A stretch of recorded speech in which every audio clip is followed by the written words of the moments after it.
Hello everyone, my name is Jim and I'm going to take the next few minutes to talk to you about climate change and some of the catastrophic claims that scientists are making about the future over the next 50 years. So this is really important because most of you will be around in 50 years. You'll be alive to actually experience that and see firsthand what the consequences were. It will be real for you. It may not be for other people, but for you, it's going to be a first-hand experience and for your children.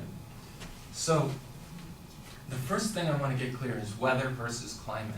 So weather is something that's short-term. You have an application for that on your smartphone. It says what the temperatures are today.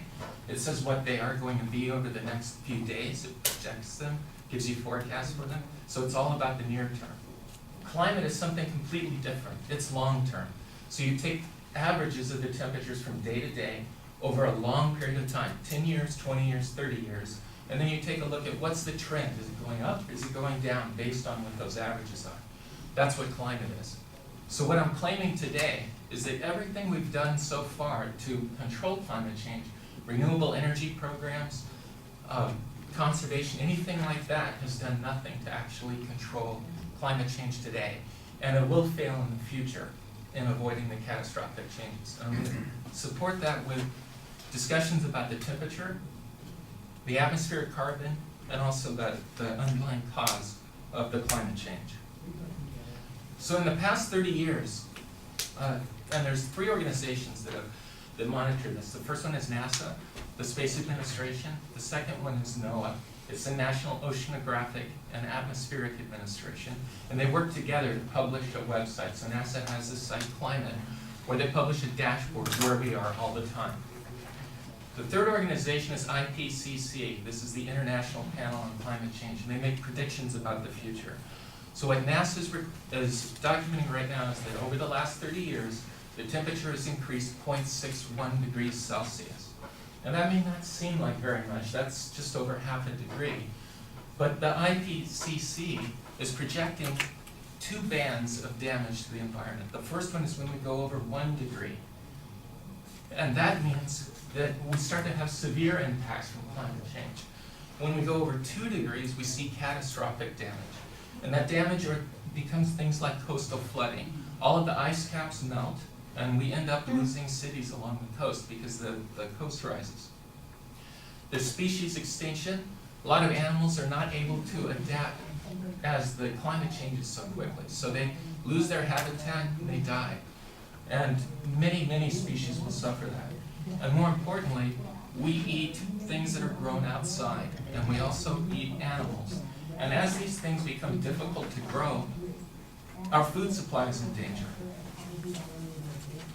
So both NASA and NOAA document that the rate of atmospheric change, the carbon in the atmosphere, is 397 parts per million today. And that's been growing at 2 parts per million per year. Now back in the 60s, there were 315 parts per million, and the growth rate was only 0.8. During the 70s, that jumped to 1.3. And in the 80s and 90s, it's 1.5, and in 2000, it went up to 2. So what's significant about that is not only are the temperatures continuing to increase, but the rate of the carbon that we're putting into the atmosphere is also increasing. So this is the key supporting point for what I'm talking about, is when you look at the overall effects of everything, it's continuing to get worse. And according to the IPCC, renewable energy only accounts for 12.9% of the energy that's produced worldwide today. And 85.1% is produced by burning of fossil fuels. And all 3 of these organizations agree that the fossil fuels are the primary cause of the carbon in the atmosphere. So a lot needs to be done, and what we've done so far will not make that change. So I think I've shown that the temperatures are continuing to rise, the trend is still going up, the atmospheric carbon is going up, and we are still burning a lot of fossil fuels, continuing that to go. So I think that supports the conclusion that what we're doing today is not working. Thank you.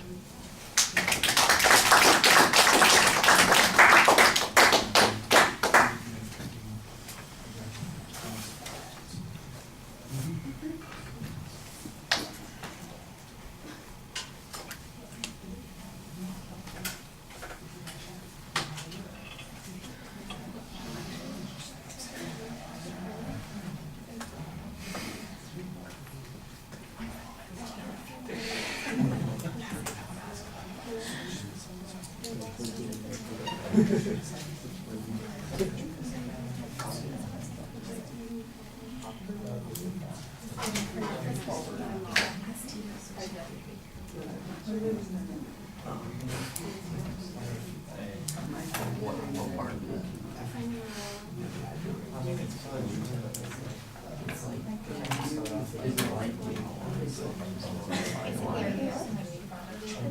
right, Jim, you guys hold it down. I think the topic is identified clearly. We get some sense of the subject matter and the complexity of the issue that you're talking about. To me, the proposition was not as clear as it needed to be at the beginning as it was at the end. At the end, you've got a very clear statement. What we're doing now is insufficient to address that problem. That should have been the proposition at the beginning of the speech. Because it sounded like at the beginning of the speech what you were saying was, nothing we do is ever going to fix this problem. And that's a different claim. And so I was kind of listening for arguments about how the amount of carbon dioxide that human beings put out is not going to change other elements of the atmosphere. It's not going to be able to affect that, or we don't know how much we need to change in order to get. And I'm not getting any of that kind of thing. What I did get was good information that says, look, we know that the carbon in the atmosphere is growing, and that's related to climate change, and so that's the way that argument is progressing. So it really feels like the argument, instead of knowing what the claim is at the beginning, we've got a vague sort of criticism of our actions now that turns into a much clearer declarative statement at the end. And I thought that was a little bit problematic. Now, on the other hand, I think you did a better job than we've had in some of the other speeches in citing the evidence in the speech. You've got good statistical information about growth in the carbon in the atmosphere. You've got authoritative sources that talk about what the possible consequences are going to be. Like I said, I do think that there's not really much discussion of what actions we've taken, except that you have that one statistic at the end that says only 12% or 15% of our energy use is renewable. And does that, by the way, does renewable automatically mean that there's no carbon release in that situation? I don't know that that's what it means. That would be something that needs to be explained. But that kind of tells us a little bit about what's going on. It seems to me like that might be the first point in the speech. It said, here's what our situation is. We use this amount of energy every year. It's putting this much carbon in the atmosphere, and our change in the amount of these non-renewable sources is minimal. Second, here's what the carbon is doing to the atmosphere to produce these things, and then you've got all the data that you're talking about, that sort of thing.